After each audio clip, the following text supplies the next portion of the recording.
Уже полицейские получили реальные сроки.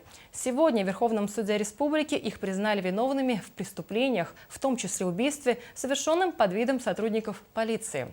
Подробности у Афанасия Николаева. И направился в ту сторону. Отъехав отсюда метров 20, остановились около дороги. Нам навстречу попался ранее незнакомый мужчина.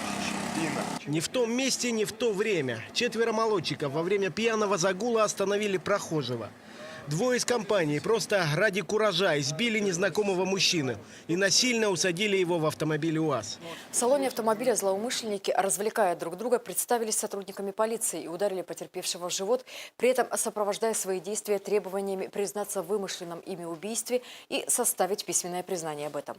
В результате побоев потерпевший выполнил требования обвиняемых, написав признание в убийстве, которого никогда не совершалось. Дальше издевательства продолжились. Молодчики вывезли жертву в лес. Чтобы скрыть преступление, было решено избавиться от свидетеля.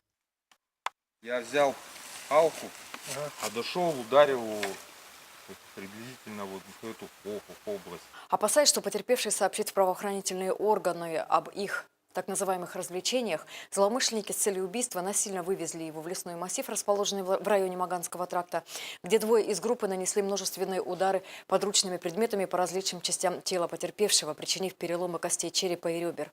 От полученных телесных повреждений мужчина скончался на месте преступления.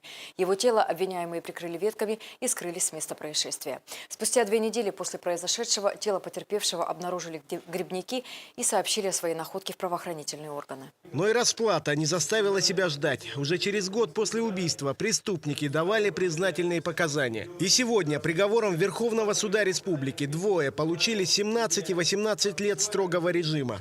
Их подельники, обвиняемые в нанесении побоев, осуждены к исправительным работам. Афанасий Николаев, НВК «Саха», Якутск.